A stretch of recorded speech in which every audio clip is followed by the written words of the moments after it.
जी अस्सलाम वालेकुम बच्चों, कैसे आप लोग? ठीक हो? आज का जो हमारा टॉपिक है that is parallel resonance circuit. इस सर्किट के रिलेटेड कुछ बातें अपने गौर से सुनी है। इसको बेसिकली जो हमारी बुक में सर्किट एक्सप्लेन किया हुआ है ना, that is note RC circuit, that is only LC circuit. ठीक है, और इस सर्किट को हम इंशाल्लाह डिस्कस करेंगे।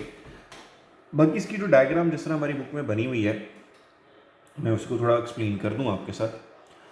तो हमारे पास इसकी 3 ब्रांचेस एज्यूम की जा सकती हैं, मतलब RLC सर्किट को एक्सप्लेन करने के लिए। एक साइड पे आपके पास कैपेसिटर है, उसके साथ इंडक्टर है, ठीक है, और उसके साथ आपके पास रेजिस्टेंस है। ठीक है, तो ये जो बॉयज हमारे पास ये सर्किट बनेगा, ये हमारे पास कौन सा सर्किट होगा? That is RLC parallel circuit. ठीक है, ये कौन सा सर्किट है हमारे पास? RLC parallel circuit. लेकिन हमारे जो केस में है उसमें इसको कुछ इस तरह एक्सप्लेन किया जाएगा, जिसको आप अपनी बुक के जो पैराग्राफ हैं उसमें कुछ पढ़ भी सकते हैं, तो उसको देखिएगा इंशाल्लाह। तो उसमें लिखा हुआ उसने पहले पैराग्राफ, पहले पेज पे ही आपको उसको मिलेगा कि उसने कहा कि जी R जो है ना यहाँ पे बहुत स्मॉल है। बहुत स्मॉल क्यों है? क्योंकि यहाँ पे उसने कुछ इसको इस तरह बिहेव करवाया हुआ है कि इंडक्टर है, इंडक्टर के साथ ये स्मॉल R लगा रहा हूँ। ठीक है, कैपेसिटर L और R। ये एक बात ध्यान में रखनी है कि ये जो R है ये इस इंडक्टर के साथ अटैच नहीं है, कोई कनेक्शन नहीं है। बेसिकली R क्या है? That is the internal resistance of inductor. क्यों होगा? क्योंकि जाहिर बात है ये मेटल से बना हुआ है, तो मेटल से बनने होने की वजह से इसकी कोई ना कोई रेजिस्टेंस होगी, जिसको हमने स्मॉल r से इंडिकेट किया। तकरीबन ये रेजिस्टेंस है, ये तकरीबन अप्रोक्सीमेटली इक्वल टू क्या है? 0 है। तो आइडियल केस की बात करूंगा तो आइडियल केस में ये वैसे ही 0 हो जाएगा।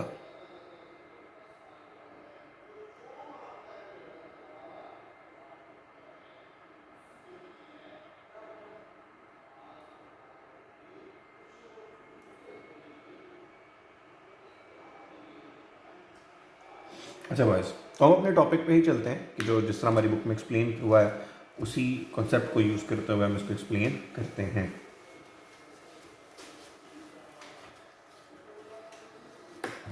देखिएगा बॉयज, अब इस केस में जो हम सर्किट डिस्कस करने वाले हैं वो सर्किट कुछ इस तरह बना हुआ है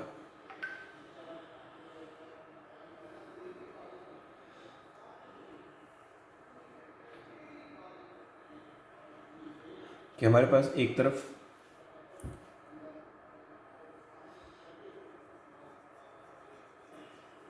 इंडक्टर है, इंडक्टर के साथ यहाँ पे कैपेसिटर है, और इसके साथ हमने क्या किया हुआ है? इसको अल्टरनेटिंग करंट अप्लाई किया हुआ है। अब जब अल्टरनेटिंग करंट अप्लाई किया तो इस केस में हम इसको आगे एक्सप्लेन कर सकते हैं जैसे हमने पहले एक्सप्लेन किया था। तो अगर आपको याद हो तो हमने कुछ फ्रीक्वेंसीज के साथ इसको डिस्कस किया था। तो सबसे पहले हमने डिस्कस किया था एट लो फ्रीक्वेंसी। जब लो फ्रीक्वेंसी की बात करेंगे तो लो फ्रीक्वेंसी के ऊपर आपको बिहेवियर कुछ याद होना चाहिए। बिहेवियर क्या था जिसको हम एक्सप्लेन कर रहे थे कि हमारे पास एक चीज़ थी जिसको हम XC लिखते हैं, that is equal to 1/f, और दूसरी चीज़ है जिसको हम XL लिखते हैं, that is directly proportional to f। अब इस केस में ये जो f है ये किसको इंडिकेट कर रहा है? ये फ्रीक्वेंसी को इंडिकेट कर रहा है, और XC इंडिकेट कर रहा है कैपेसिटिव रिएक्टेंस को। सिमिलरली यहाँ पे फ्रीक्वेंसी और XL किसको रिप्रेजेंट करेगा? यहाँ पे इंडक्टिव रिएक्टेंस को। हम स्टार्ट कर रहे हैं फ्रीक्वेंसी कम से। जब फ्रीक्वेंसी कम होगी तो XL की वैल्यू भी क्या है? कम, और अगर फ्रीक्वेंसी कम होगी तो XC की वैल्यू क्या होगी बॉयज? ज़्यादा। तो ये वही बात है जो हम पहले डिस्कस कर चुके हैं। तो इस केस में जो प्रोमिनेंट बिहेवियर होगा वो किसका होगा? XC behaviour which is greater than XL।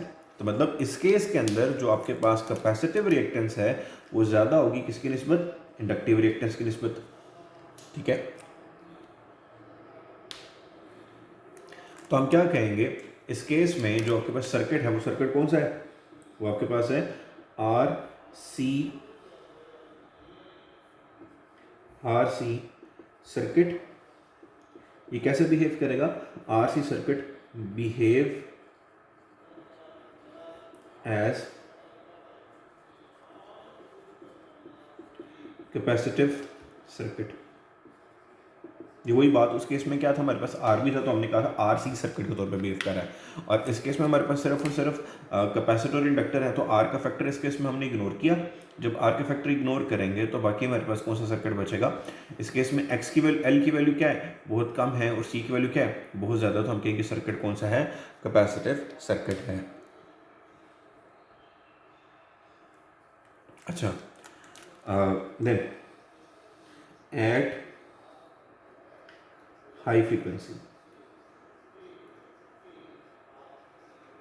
जब हाई फ्रीक्वेंसी की बात करेंगे तो हाई फ्रीक्वेंसी के लिए सेम वही बातें जो अभी हम डिस्कस करके आए हैं उसको देखेंगे। तो क्या बनेगा, हम इसको लिखेंगे इस केस में X C inversely proportional to frequency, और इस केस में X L that is directly proportional to frequency.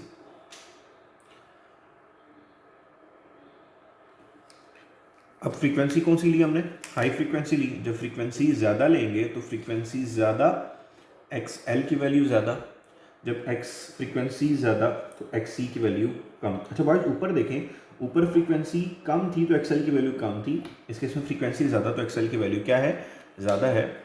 तो बॉयज़ हम क्या कहेंगे इस केस में, हम फिर वही बात करेंगे कि एक्स सी जो है वो लेस देन है किसकी निस्बत, एक्सएल की निस्बत। तो हमारे पास कौन सा सर्किट था बॉयज़, इस केस में सर्किट था हमारे पास था आर तो था ही नहीं, बस सॉरी ये ऊपर भी गलत लिख दिया मैंने, ये था एल सी सर्किट। तो जब एल सी सर्किट होगा तो हम इसके लिए लिखेंगे L C circuit behaves as inductive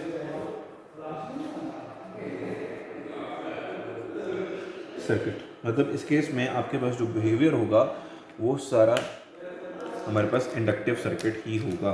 ठीक है बॉयज, तो अभी इस केस में हमारे पास कौन सा बिहेवियर है, ऊपर वाले केस में देखिएगा, ऊपर वाले केस में इसकी वैल्यू ज़्यादा थी, कैपेसिटेंस की वैल्यू ज़्यादा थी, इंडक्टर की वैल्यू कम थी, तो हमने कह दिया था कौन सा सर्किट है, कैपेसिटिव सर्किट।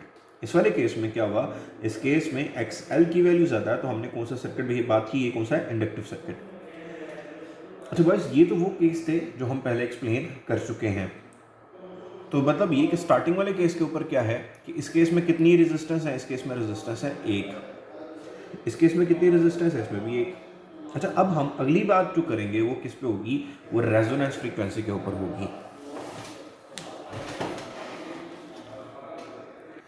जी बच्चों, तो अभी तक हमने जो बातें की थी वो लो फ्रीक्वेंसी पे और हाई फ्रीक्वेंसी पे की थी। अब जो हम अगली बात करेंगे वो हम करेंगे at high frequency, at sorry resonance frequency. तो देखिएगा,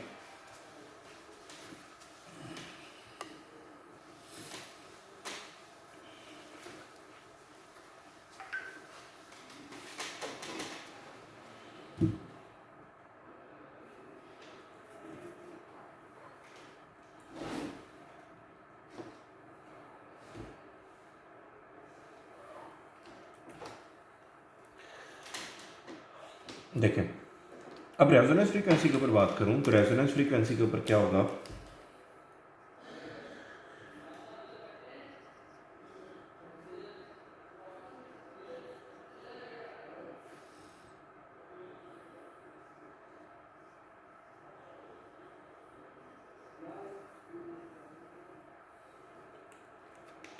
रेजोनेंस फ्रीक्वेंसी के ऊपर क्या करेंगे, रेजोनेंस फ्रीक्वेंसी हम पहले भी एक्सप्लेन कर चुके हैं कि ऐसी फ्रीक्वेंसी होती है जिसमें एक्स एल और एक्स सी की वैल्यूज़ बराबर होती हैं। दोबारा सुने, रेजोनेंस फ्रीक्वेंसी कौन सी फ्रीक्वेंसी होती है, ये ऐसी फ्रीक्वेंसी होती है जिसमें एक्स एल और एक्स सी की वैल्यू क्या होगी, बराबर होगी। अब जब फ्रीक्वेंसी कम थी, तो मतलब जब फ्रीक्वेंसी कम थी तो हमने इसको एक्सप्लेन ऐसे किया था, इस केस में एक्स सी की वैल्यू ज़्यादा है, एक्स एल की वैल्यू कम है, तो हमने कहा था जो इस केस में जो LC सर्किट है वो हमारे पास सिर्फ और सिर्फ क्या बचेगा, कैपेसिटिव। ये बात हम पहले डिस्कस की। दूसरी बात ये की जिसकी फ्रीक्वेंसी ज़्यादा थी तो XC की वैल्यू इसके इसमें क्या थी, कम, और XL की वैल्यू इसमें क्या थी, ज़्यादा। तो circuit will behave as inductive circuit.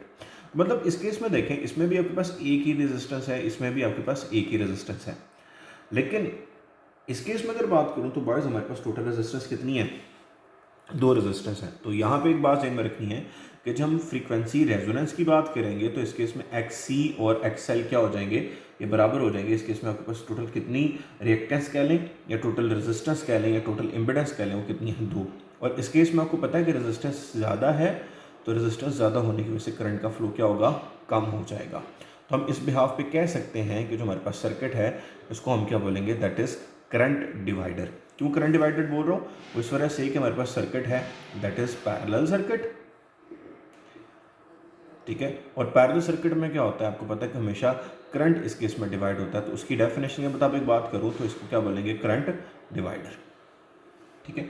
अच्छा बॉयज, मैं इसको यहीं पे एक्सप्लेन कर दूं कि करंट डिवाइडर और करंट का इंक्रीज होना ये 2 डिफरेंट टर्म्स हैं, ठीक है। करंट डिवाइडर और करंट का इंक्रीज होना 2 डिफरेंट टर्म्स हैं। तो अगर करंट इंक्रीज किसी जगह मैं बोलूँगा तो इसका मतलब यहाँ पे ये होगा कि हमारे पास कोई भी ब्रांच करंट, मतलब 3 ब्रांचेस, 2 ब्रांचेस है ना आपके पास, एक L वाली और दूसरी C वाली, तो उसके केस में करंट किसी जगह पे इंक्रीज होगा, ठीक है। ओवरऑल करंट वैसे ही डिवाइड होगा, लेकिन अगर हम बात करें करंट इंक्रीज और डिक्रीज होने की तो वो चार्जिंग और डिस्चार्जिंग की वजह से इस तरह का बिहेवियर आता है। तो बॉयज अब इस केस में अगर मैं यहाँ से कैलकुलेट करूँ तो आपको याद होगा उस केस में हमने फ्रीक्वेंसी कैलकुलेट की थी, that is 1/2 pi under root LC। तो बॉयज ये वो फ्रीक्वेंसी है जिसको हम क्या बोलते हैं, that is called as resonance frequency. और रेजोनेंस फ्रीक्वेंसी पे आपको मैंने एक बात कही थी कि इस केस में XL और XC की वैल्यू क्या होती है, बराबर होती है। और यहाँ पे अगर मैं ये कह दूँ कि स्मॉल रेजिस्टेंस एग्जिस्ट कर रही है, जिसको मैंने आपको कहा था कि स्मॉल जो रेजिस्टेंस है ये किसकी वजह से है, XL की वजह से। तो इस केस में अगर मैं इसका बिहेवियर बनाना चाहूँ तो मैं कहूँगा कि इस केस में सिर्फ और सिर्फ जो केस बनेगा वो रेजिस्टिव बनेगा, ठीक है बॉयज। मैं दोबारा एक्सप्लेन कर दूँ कि हम जो केस डिस्कस कर रहे हैं उसमें XL और XC की वैल्यूज़ क्या हैं, वो बराबर है। लेकिन एक बात मैं पहले ही स्टार्टिंग पे ये करके आया हूँ कि इस केस में कोई ना कोई स्मॉल रेजिस्टेंस R होगी। वो किसकी वजह से होगी, वो इंडक्टर की अपनी रेजिस्टेंस की वजह से होगी, उस मेटल कोर की वजह से होगी जिसके ऊपर हमने उसको बनाया है। तो उसकी जो भी रेजिस्टेंस है उसको स्मॉल R कहते हैं। तो स्मॉल R की वजह से जो भी इसकी रेजिस्टेंस होगी, उसको मैंने बोला कि इसकी वजह से जो रेजिस्टेंस होगी उसको हम स्मॉल R से इंडिकेट करेंगे। और दूसरी बात यहाँ पे ये कि हम कह सकते हैं कि रेजोनेंस पे जो सर्किट है वो सिर्फ और सिर्फ रेजिस्टिव सर्किट के तौर पे बिहेव करता है।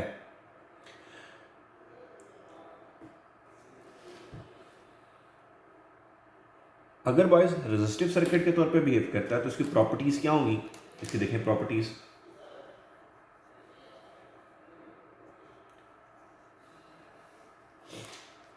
प्रॉपर्टीज की जो पहला पॉइंट है, वो प्रॉपर्टीज का पहला पॉइंट ये है कि रेजोनेंस फ्रीक्वेंसी पे बात करता है, ठीक है। और इस केस में आपको पता है कि मैंने बताया कि देखें इसमें इम्पीडेंस कितनी है, 1, इसमें इम्पीडेंस कितनी है, 1, इस केस में इम्पीडेंस कितनी है, इस केस में 2 हो गई। तो इन दोनों केसेस में जो इम्पीडेंस है वो कम है और जब रेजोनेंस है उस केस में इम्पीडेंस क्या है, ज़्यादा। तो वही बात उसने लिखी हुई है, कहता है impedance of circuit maximum at resonance frequency. और उसके लिए जो उसने फॉर्मूला बताया कि आप उसको कैसे कैलकुलेट करना है, उसको कैलकुलेट करने का तरीका बताया उसने,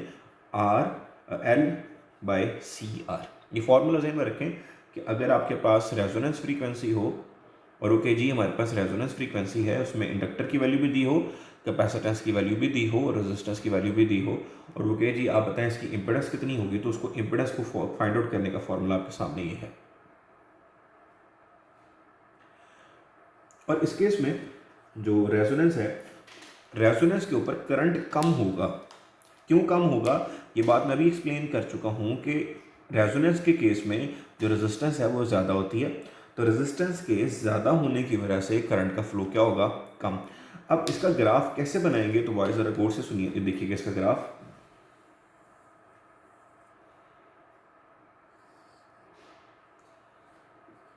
इस साइड पे हम फ्रीक्वेंसी ले लेते हैं और इस साइड पे हमारे पास करंट आ जाएगा। अब इसका ग्राफ बनाएं तो इसका ग्राफ कुछ इस तरह बनेगा ठीक है। और इस केस में ये जो फ्रीक्वेंसी जहाँ से स्टार्ट हुई ये लो फ्रीक्वेंसी होती है, जहाँ पे एंड हुआ ये फ्रीक्वेंसी हाई होगी, और हाई सॉरी इस केस में मैं गलत बना गया,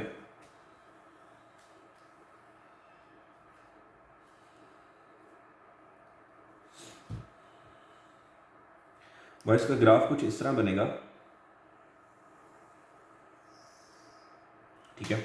ये जो फ्रीक्वेंसी है इस फ्रीक्वेंसी को लो फ्रीक्वेंसी बोलेंगे, इस फ्रीक्वेंसी को हाई फ्रीक्वेंसी बोलेंगे, और ये जो फ्रीक्वेंसी है that is F R. What is F R? That is resonance frequency. और अभी बात की इस केस में करंट कम होगा। अब करंट जो कम हो रहा है ये किसकी वजह से हो रहा है? That is a small resistance of the inductor. Inductor की जो मेटल कोर की वजह से जो कम से कम रेजिस्टेंस है वो हमारे पास ये है। और अगर आइडियल केस में बात करूं तो आइडियल केस में आपके पास करंट रेजिस्टेंस क्या हो जाएगी? जीरो। तो ग्राफ बिल्कुल किसको मीट करेगा? ये फ्रीक्वेंसी या एक्स एक्सिस को मीट करेगा। मतलब ये कि रेजोनेंस केस के ऊपर सर्किट में से कोई भी करंट फ्लो नहीं करेगा। और इस केस में एट रेजोनेंस एक्स, इसको मैं लिखता हूँ कि जी रेजोनेंस के ऊपर बात करें तो रेजोनेंस के ऊपर एक्स एल की वैल्यू ज़्यादा हो सकती है किसकी निस्बत? एक्स सी की निस्बत। तो ये बात बॉयज़ वही है जो मैं कैपेसिटर के केस में एक्सप्लेन कर चुका हूँ। उस केस में मैंने बताया था कि यहाँ पे भी करंट आपके पास सोर्स करंट से ज़्यादा हो सकता है। क्यों ज़्यादा हो सकता है? वही केस कि कैपेसिटर ने डिस्चार्ज होना है। जब कैपेसिटर डिस्चार्ज होगा तो वो जितनी भी एनर्जी होगी उसको सप्लाई करेगा, और वो जो एनर्जी सप्लाई करेगा तो जारी बात है जो करंट होगा हम उसको भी दे रहे हैं, और जिसने कैपेसिटर ने दिया होगा वो भी ऐड हो जाएगा। तो उस केस में ओवरऑल करंट जो है वो इंक्रीज हो जाएगा। सेम वही एग्जाम्पल कि अगर किसी ने पैसे खर्च करने थे, 100 रुपये उसकी पॉकेट मनी थी, उसने उधार दे दिया। अब जब उधार दिया तो उसने अगले दिन दोबारा पॉकेट मनी ली, लेकिन जो दोस्त ने उससे पैसे उधार दिए वापस कर दिए। तो अब वो जो पैसे खर्च करेगा वो 100 रुपया अपनी पॉकेट मनी वाला प्लस वो जो उस दोस्त ने वापस किया वो खर्च करेगा। टोटल जो उस दिन वो खर्च करेगा वो 200 रुपया खर्च करेगा। तो बस ये हमारे पास टॉपिक था जिसमें से शॉर्ट क्वेश्चन बनाया जा सकता है। तो इसको देखिएगा, इसमें कोई क्वेश्चन है तो मेरे से पूछिएगा। इसके साथ जो हमारा अगला टॉपिक है that is 3 phase AC supply. अब 3 फेज एसी सप्लाई आपको नाम से ही पता चल गया होगा कि इस केस में हमने जो अल्टरनेटिंग करंट है उसकी फेजेस को डिस्कस करना है, जिसको मैंने क्लास में डिस्कस किया था कि हम ज़्यादा वोल्टेज किस तरह हासिल कर सकते हैं, तो वो देखिएगा।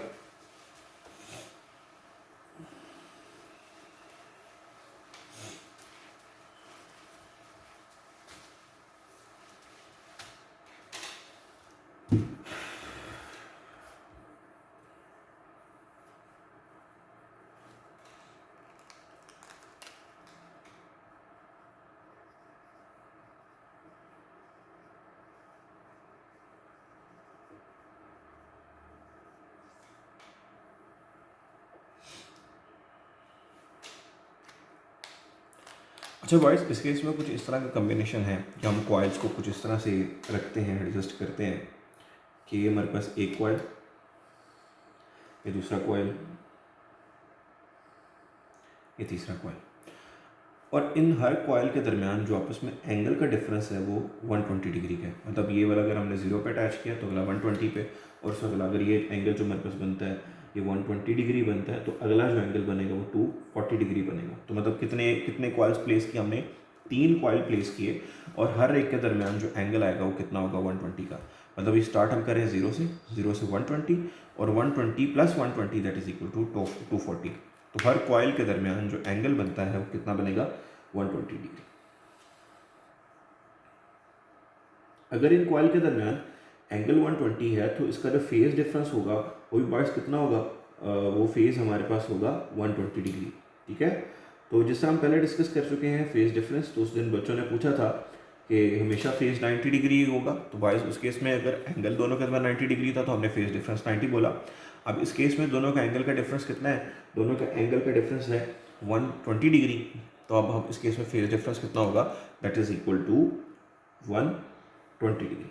हमारे पास क्या है, हम इसको यहाँ पे कह देते हैं ये एक टर्मिनल जिसको हमने यूज़ करना है, इसी तरह ये दूसरा टर्मिनल जिसको हमने यूज़ करना है, और ये वाला पॉइंट जो है जिसको ग्राउंड पॉइंट बोलते हैं, ये ग्राउंड हमारे पास वो तीसरा टर्मिनल होगा जिसको हमने यूज़ करना है। अरे ये ग्राउंड बेसिकली जब भी आप इस तरह की चीज़ देखेंगे तो बेसिकली इसको ग्राउंड बोला जाता है, और ग्राउंड का मतलब ये होगा कि इस केस में पोटेंशियल जितना होगा वो 0 होगा। अब देखें हमारे पास कितने टर्मिनल्स बने इस पॉइंट पे। ये हमारे पास टर्मिनल जो यहाँ पे बना, इस टर्मिनल को मैंने बोला ये टर्मिनल हमारे पास C, सॉरी, इस टर्मिनल को एक मिनट करें, ये वाला टर्मिनल ए जिसमें बुक पे लिखा हुआ है, ये टर्मिनल बी, ये वाला टर्मिनल हमारे पास सी और ये वाला टर्मिनल हमारे पास डी। तो बस ये टोटल हमारे पास टर्मिनल्स बने। एक्चुअल में जो हमारे पास टर्मिनल है वो हमारे पास यही है जिसमें हमने ए बी सी की बात की, और ये जो टर्मिनल है ये बेसिकली आपस में कनेक्टेड है। जब आपस में कनेक्टेड है तो हम क्या कहेंगे, दैट इज़ ग्राउंड। अब अगर मैं ऐसा करूं, मैं पोटेंशियल कैलकुलेट करना चाहता हूं, ये हमारे पास जो सी है, सी से ग्राउंड का पोटेंशियल कैलकुलेट करता हूं। जब सी से ग्राउंड का पोटेंशियल कैलकुलेट करूंगा that is equal to about 220 volts. ठीक है, तो मैं दोबारा बोल दूं कि जब भी आपने किसी भी एक टर्मिनल से ग्राउंड तक का बात करेंगे तो हमेशा हमारे पास कितना होगा, दैट इज 220 वोल्ट्स। लेकिन हम यहाँ पे किसकी बात कर रहे हैं, यहाँ पे हमने 3 फेज सप्लाई की बात करनी है।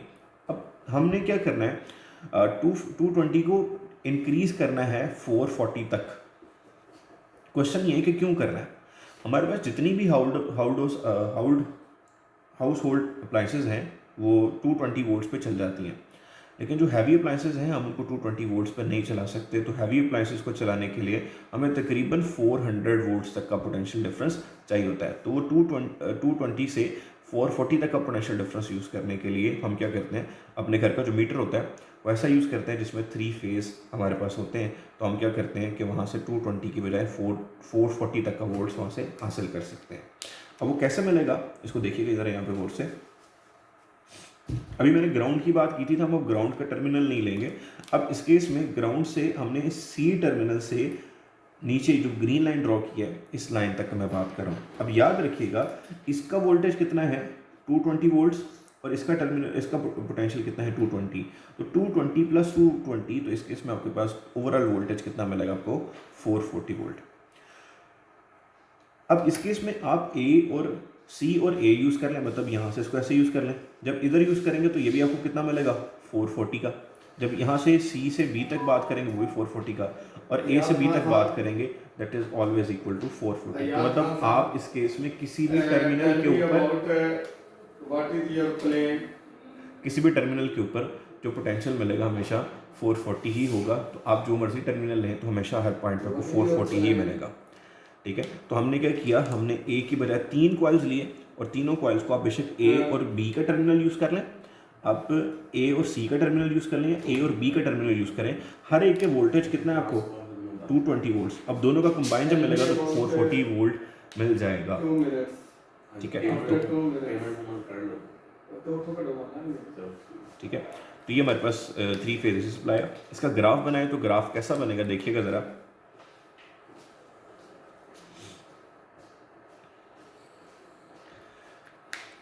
जो पहली कर्व बनेगी वो 0 से बनेगी, पहली कर्व ये बन गई। जो दूसरी कर्व बनेगी वो 220, पहली कर्व बनेगी 0 पे, दूसरी बनेगी 120 पे। तो हम क्या देते हैं, जो दूसरी कर्व बनेगी वो ये बनेगी।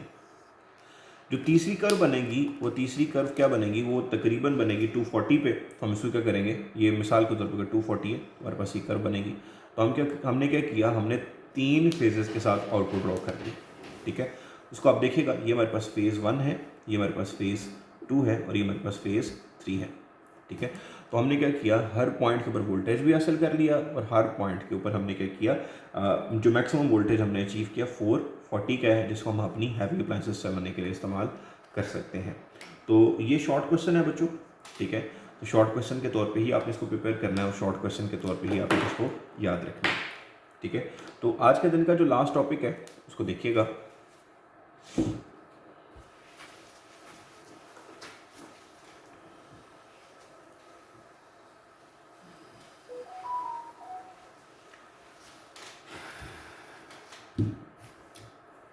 ठीक है, दैट इज मेटल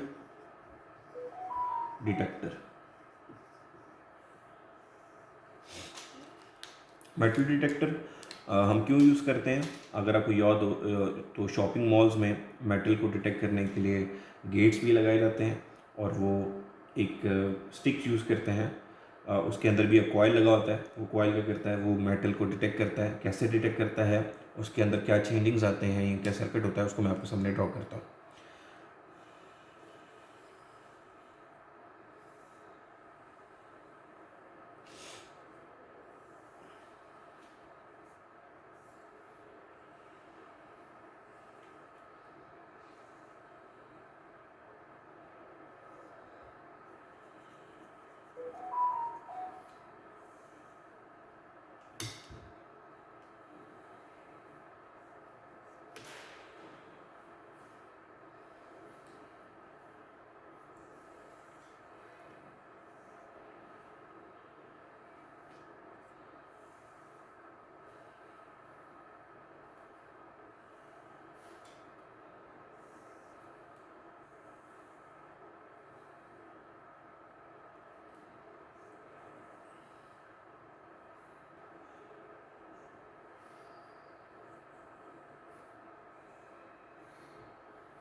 अच्छा तो बच्चों, ये आपके पास सर्किट है जिसको हम वही सर्किट जिसको RLC सर्किट अभी बात करके आए थे। तो ये हमारे पास LC रेजोनेंट सर्किट ही है, ठीक है। अब इसमें दो साइड्स हैं, एक साइड को A बोल देते हैं, मतलब ये वाला जो हमारे पास है इसको A बोल देते हैं, ठीक है। और ये वाली जो हमारे पास दूसरा साइड है इसको हम क्या बोल देते हैं, B बोल देते हैं। अब इस केस में जो कैपेसिटेंस और इंडक्टेंस यहाँ पे लगाई हुई है हमने, वही कैपेसिटेंस और इंडक्टेंस यहाँ पे है। मतलब ये कि दोनों पॉइंट्स के ऊपर हमारे पास जो फिनोमिना होगा वो सेम होगा। अब यहाँ पे L और C हैं, तो अगर आपको याद हो तो LC सर्किट के लिए जो रेजोनेंस फ्रीक्वेंसी हमने कैलकुलेट की थी वो भी आपको याद हो, हमने थोड़ी देर पहले भी लिखी, दैट इज़ 1/2π√LC।